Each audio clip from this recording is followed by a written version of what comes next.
हरे कृष्णा, दंडवत प्रणाम आप सभी को। और एक हम बहुत सुंदर विषय लाए हैं, शरीर की 9 अवस्थाएं।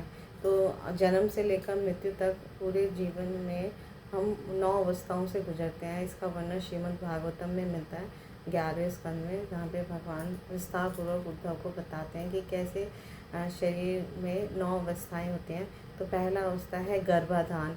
तो ये भी बहुत इम्पॉर्टेंट है, और गर्भाधान जो होता है बहुत महत्वपूर्ण है, और हमारे शास्त्रों में इसका विस्तार को वर्णन है कि कैसे एक जीव को हम, अगर हमारी इच्छा है तो हम एक अच्छे जीव को, शुद्ध वैष्णव को भी गर्भ में ला सकते हैं। और उसकी संस्तुति के लिए जब हम भगवान का स्मरण कीर्तन करके जब स्त्री पुरुष संग करते हैं, और एटलीस्ट शिव प्रभुपाद जी में बताते हैं 50 माला स्त्री को और 50 माला पुरुष को, हरे कृष्णा कृष्णा कृष्णा हरे हरे, हरे राम राम राम हरे हरे। तो हरे कृष्णा महामंत्र की 50 माला करके जब उसके बाद गर्भाधान संस्कार होता है, तो ये बिल्कुल निश्चित है कि उस गर्भ में शिशु जो आएगा वो वैष्णव होगा या वैष्णवी होगी। तो ये गर्भाधान संस्तुति, और हमारे शास्त्रों में इसका बहुत डिटेल वर्णन है कि पहले जो है राजा महाराजा बहुत सुंदर यज्ञ तपस्या करने के बाद ही गर्भाधान संस्कार करते थे, ताकि एक अच्छा श्रेष्ठ व्यक्ति गर्भ में आए। दूसरा है गर्भ वृद्धि। तो गर्भ में भी जब शिशु आ जाता है ना, कोई जीव आ जाता है, तो उसकी वृद्धि होती है। तो वो उस काल में माता जो है, जिनके गर्भ में शिशु है, वो जैसा चिंतन करती है, मनन करती है ना, वैसे ही उसके अंदर क्वालिटीज़ आने लग जाते हैं, गुण आने लग जाते हैं। इसीलिए इसका बहुत सुंदर उदाहरण है कि जब कयादु, प्रहलाद महाराज की माँ जब गर्भवती थी, प्रहलाद महाराज घर में थे, तो नारद मुनि ने उनको बहुत सुंदर सुंदर भगवान की कथाएं सुनाई, भगवान श्री कृष्ण की सुंदर सुंदर कथाएं, रूप गुण लीला सब सुनाया। तो इससे उनके जो गर्भ में प्रहलाद महाराज जी सुनते रहने से, श्रवण करते रहने से, क्योंकि माँ सुनती है, माँ के कानों से शिशु भी सुनता है, तो शिशु के अंदर वो महान भक्त हुए। और उन्होंने अपने गुरु को देखा भी नहीं था, फिर भी भगवान की इतनी भक्ति उनके अंदर, प्रकार भक्त बने, और नारद मुनि को उन्होंने अपना गुरु बनाया। और इस तरह से हम देखते हैं कि गर्भ में कितना इफ़ेक्ट पड़ता है। तो इसलिए गर्भवती स्त्री को हमेशा कोई स्पिरिचुअल बुक्स को, रामायण, महाभारत, भागवत, भगवद गीता है ना, ये सब पढ़ना चाहिए, सुनना चाहिए, प्रामाणिक गुरु से श्रवण करना चाहिए। तो इससे उसका जीवन भी धन्य बनेगा, और एक वो शिशु जो उसके शिशु पे भी इसका सीधा असर पड़ेगा, और वो एक अंदर, उसके अंदर बहुत सुंदर सुंदर महान गुण आएंगे। नेक्स्ट है जन्म।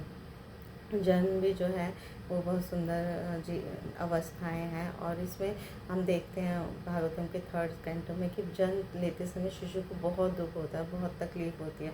हमें माँ का तो दुख पता है, लेकिन शिशु को भी बहुत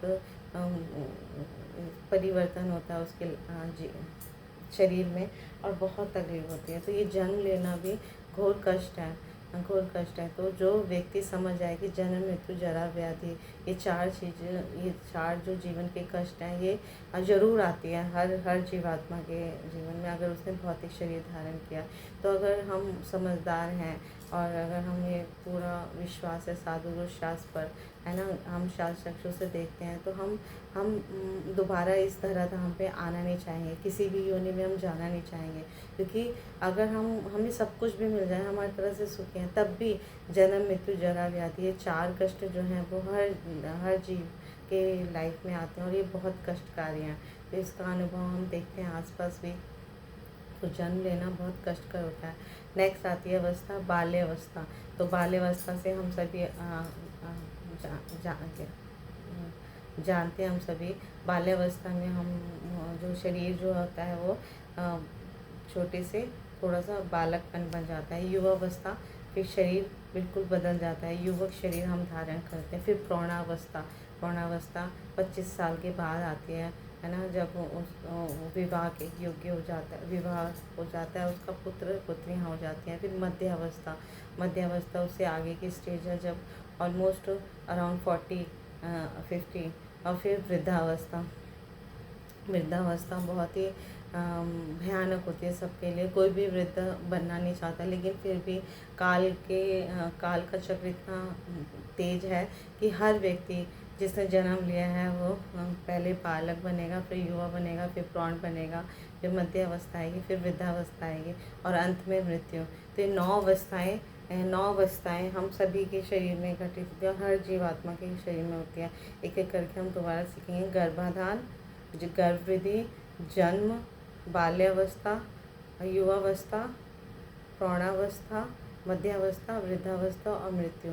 तो ये 9 अवस्थाएं हर शरीर में होती हैं और हम इसे देख सकते हैं अपने किसी दादा दादी, अपने घर में वृद्ध व्यक्ति की मृत्यु, या अपने पुत्र की जन्म, या अपने किसी भी रिश्ते में किसी का जन्म। मनुष्य जो है वो अपने शरीर के उत्थान और पतन को के विषय में आसानी से समझ सकता है। तो अगर बुद्धिमान मनुष्य है वो तो समझ जाएगा कि हमने भी एक बार जन्म लिया था और एक बार ये हमारा जीवन जो चल रहा है, कभी ना कभी हमारी भी मृत्यु हो जाएगी। तो ये जीवन किस लिए मिला है? इसे वेस्ट करने के लिए, नष्ट करने, निरर्थक करने के लिए नहीं मिला। ये अमूल्य जीवन जो मनुष्य जीवन है वो हमें किसी उद्देश्य से मिला है। तो ये उद्देश्य हम कैसे पता करेंगे? हम प्रामाणिक स्रोतों से जब सुनेंगे, जब हम साधु गुरु शास्त्र का संग करेंगे, तो हम समझ पाएंगे कि मनुष्य जीवन जो है वो किसी उद्देश्य से, परम उद्देश्य से मिला है। इसका कुछ परम लक्ष्य है, वो है कृष्णा प्रेम, कृष्णा भक्ति, है ना, शुद्ध भक्ति। तो वो हमें सीखना चाहिए और इस जीवन को में ही उसे प्राप्त करने के लिए प्रयासरत होना चाहिए। तो हमें भक्तों का जब हम संग करेंगे तो हम बहुत आसानी से इसे सीख सकते हैं। तो आत्मा जो कि दृष्टा है, ये सब देखती है, वो इस शरीर से भिन्न है। यानी हमें जब ज्ञान हो जाएगा कि हम ये शरीर नहीं है, हम आत्मा है और हर आत्मा जो है वो परमात्मा का अंश होती है। और परमात्मा कौन है? वो भगवान श्री कृष्ण है। तो जब हम अपने हर अंश यानी कि हम आत्मा अपने अंशी की, परमात्मा श्री कृष्ण की जब हम सेवा में लगेंगे, तभी हम परम सुख को प्राप्त करेंगे, या परम या दिव्य सुख प्राप्त करेंगे और जीवन का लक्ष्य प्राप्त करेंगे। इसके अलावा अगर हम इस उद्देश्य की पूर्ति करने की बजाय इस भौतिक जगत में ही इंद्र तृप्तियों में लगे रहें, तो हम कभी भी परम सुख को प्राप्त नहीं कर पाएंगे, अपने जीवन का परम लक्ष्य नहीं प्राप्त कर पाएंगे।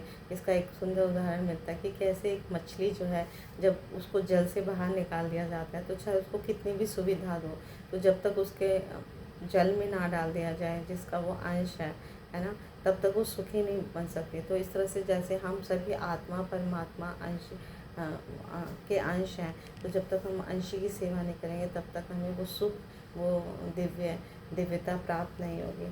तो इसलिए जो बुद्धिमान व्यक्ति होता है वो इंद्रिय तृप्ति के विषयों में उलझ कर, है ना, अपने आप को उलझाता नहीं है ना, भौतिक जगत के चक्र से बाहर निकलना चाहता है और इस जीवन का जो परम गंतव्य है भगवत धाम, उसको प्राप्त करना चाहता है। तो इसमें बताया गया है भागवतम में कि जीव जो है इस भौतिक जगत में अनादिकाल से आवागमन कर रहा है और वो भौतिक कार्यों के में वशीभूत होकर निरंतर भटकता रहता है और प्रकृति के तीनों गुण के संसर्ग में आकर वो उसका कभी स्वर्ग में जाता है, कभी पृथ्वी लोक में जाता है, कभी नीचे के लोक में जाता है ना।